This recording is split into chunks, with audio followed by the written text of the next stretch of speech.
Hi, welcome to Always Growing. I'm Heidi. I'm Dave. On Always Growing, we grow in our marriages each day, step by step. Today we're going to talk about why the first year of marriage is so stinking hard. And so there's actually an article with this. There's a radio show, a radio guest spot that I did on KFUO. And it was a popular article, and I think because it touches on a nerve. Yeah, I think it was like we're the only people thinking this.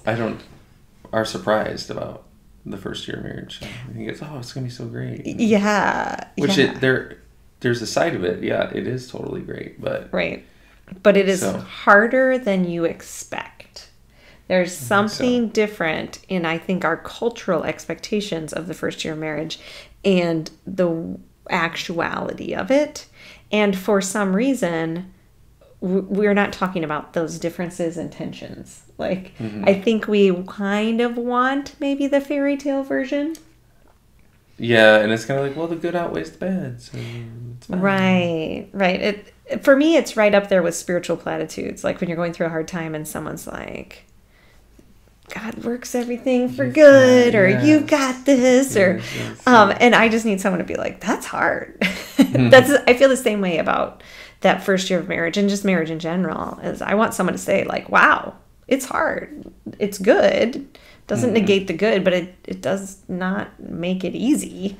And so I just want some more honesty about that. And so I think that's one reason people kind of like we're clicking on the article and stuff, because they're like, oh yeah, it is hard. Someone's saying it. Yeah. So today we want to talk a little bit. We're going to share a couple memories from our first year of marriage, and we'd love to hear yours in the comments, or you can send it to us in a private message. But what are some of your memories of your first year of marriage? That's just kind of a fun thing to think about. And maybe you're very recently married, or maybe you're thinking of getting married, that's cool. Reflect on those things. If you have been married for a long time, sometimes it's just really healthy to dive back into what it felt like when you were first married.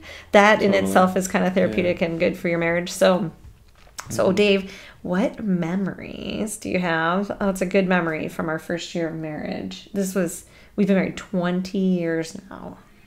It's true. Long time. You're saying a good memory. Nope, just any memory that comes to mind. Oh, okay. So the hard memory is like I have no idea what we were arguing about, whatever it was. That's the ironic part, right? Yeah, it's always like that. It's like, I don't know what that argument was about. But it was big. Yeah. So we had our little studio apartment, and there was no like room to go in, like a separate room. So I just went in the bathroom, and I can't remember what was I going to do? Just hang out in the bathroom? Yeah, sit on the toilet with the lid on it, but I don't know. Did you just need to sit there and contemplate? A little bit? You needed some space. Yeah. Is what you're saying. Right. But I just don't understand that idea. Why didn't I just go outside? Well, we didn't have I feel like we didn't have a yard. It must have been ungodly hot out, which is normal in St. Louis in July. So I probably was just well, the bathroom has air conditioning, so. I do remember you, and I feel like this is actually more than one memory. I think that happened not regularly, but more than one time, where we were arguing, and there's just nowhere to go in a studio apartment with no rooms. The other option was the closet, which I did do that as well. I remember that was for studying. Time. That was the bathroom when you're upset, the closet when you need to get some stuff done. Yeah, it was weird. I had a closet in the bathroom. The closet, the office in the closet. Right. I think, being small space people who don't mind or like small spaces, together, you just make do. You do what you need to do to overcome your struggle at the moment. But I remember that was extremely painful, because it's we're separated and just, on each other's nerves, and it's yeah. Feeling. It felt like at the time there was not a way to overcome it. You can't get past it. Right, this argument will destroy us forever. I don't know if it was that dramatic. Well, but not forever, but there'll never be a resolution to it. Well, the other piece of that is, since you're so newly married, I think you're what is wrong with us? We need to go into bathrooms to get away from each other. This isn't the way it's supposed to be. I think that that is one of the issues is with the truth telling about marriage. Like Dave and I will be the truth tellers and be like, there's going to be times you want to get away from each other. And that's normal and okay. Like where you need space. And I don't know why it was just so roller coaster like. The first year. Yeah. Like what? Oh, this is amazing. I feel like it always felt dramatic. Right now. Yeah. It always felt like, woo! and never... you're always like looking for the next like upside of the time, but it's just like you can't focus on that. I don't know. It's weird. I wonder if it has to do with, this is my scientific theory, some of the endorphins relaxing from, so, you get that connection, that attachment in early love. So it's like, I love you, I love you, I love you, so that you don't want to leave each other, so that you want to get married and you want to, make babies and things like that. But then as you settle into marriage, it changes. Your hormones change. You don't need all of those hormones to create the attachment. There's like other things happening. And so there is kind of a bottoming out. You're kind of like coming down from a high and then you just keep going down. Yeah. I feel like I want to look up and see if there's research on this, like the change in hormones. And then also, like, if not, can we do that research? Because it sounds super fun to figure out. But my memory is more happy. Like, I remember when we were first married, being really poor, and you were working at Panera Bread. This is not an advertisement for Panera Bread, but like going up to Panera Bread while you were closing, and it was really like late, but I just wanted to be around you. And so I would sit in the air conditioning also, because that was really nice. The free really air conditioning. Free air conditioning at Panera. But I would just read my book and like sit in a booth while you cleaned the floors and the other employees like cleaned up and stuff like that. And I drank the extra smoothie stuff and things like that. But it was, for me, that was like a good memory of an early marriage where I like wanted to be with you so bad. I just sat around while you did your job.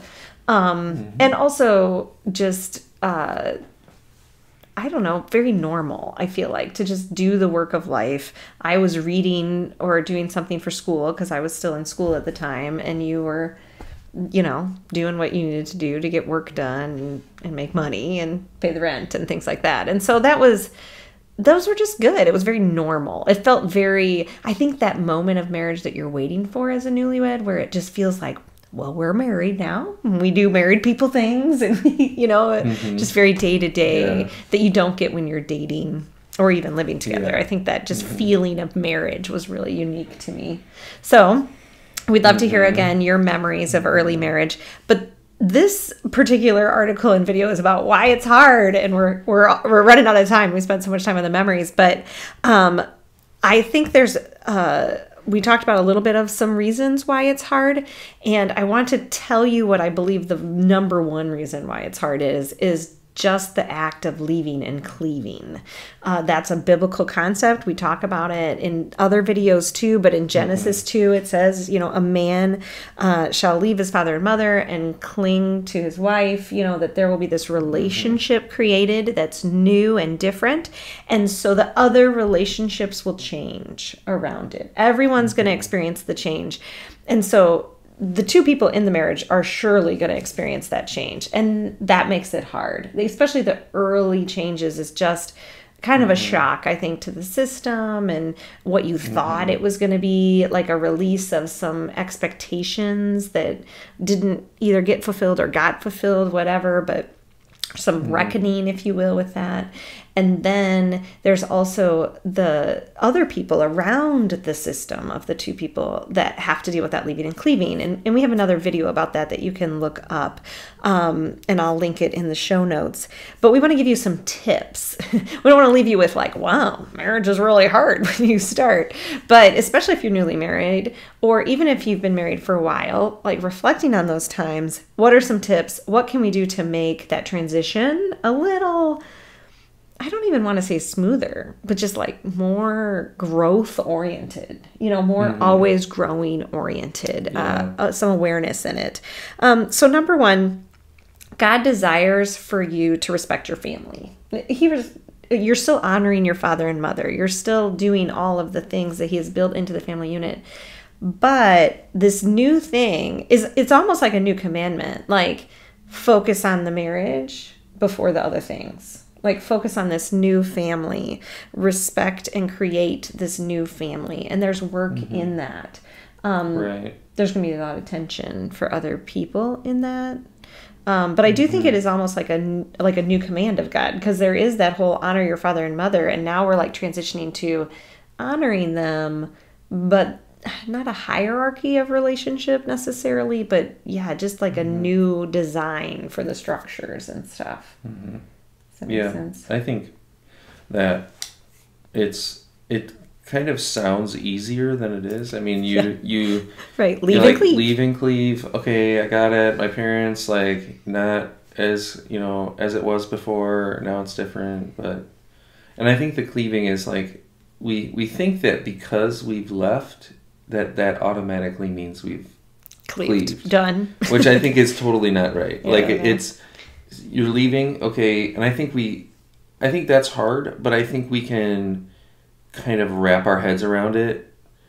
Whereas, like, the cleaving, like, I don't think you can really wrap your head around that. You don't know exactly how that's going to happen. Yeah, and how people are going to react. It seems very, like, unpredictable, like, and it's going to be hard. It's going to be, like, there's going to be good things, there's going to be hard things, so. Yeah, and I think especially comes up establishing those first holidays and things like that for us culturally. Like, in America, it might be different in other cultures.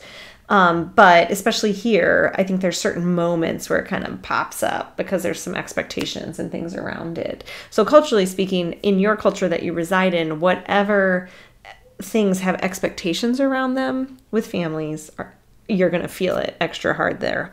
So 2 more tips real fast is take time to discover your spouse and just celebrate the nuances of your spouse, because I think that's one thing that makes marriage hard is you're like learning a lot of new information.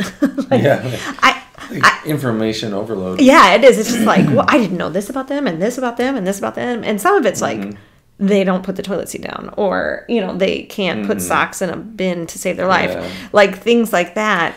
So celebrate the things that you learn, even if it's an annoying thing. Celebrating that you're learning about that person, I think, really changes it to a growth-oriented kind of model. I think too, like, when you get married, it kind of naturally creates safe space. I mean, at least it should. I mean, it can be difficult to create that safe space, but, like, I think it's pretty easy to be like, okay, it's safe space. Like, I'm going to share who I really am, Whereas, like, before you're married, you might be like, well, it's kind of safe, but I don't know for sure. Right. That's a really good point, Dave. And I think that's the difference between living together and getting married, too. Like, so couples who I think you assume when you live together before you get married, which, we don't believe in, but people do it all the time. So we have to be real about that. Like, that they assume it's not that different, but something feels really different. I think part of that's spiritual, but then another part of that is what you're talking about, where it's like your system kind of clicks into this, like, there's a safety now that I have, so I can let all my wild and weird and wonderful stuff out, and you get to discover that for each other. Okay, so we're over time. I want to give you one more thing, and that is just, like, stick together and pursue each other. So, like, I think that first year is so important to continue the pursuit instead of letting it die away. Like, so dating is such a pursuit process. I think it can be really hard because we feel like we're kind of losing that a lot the first year of marriage, and we kind of miss that.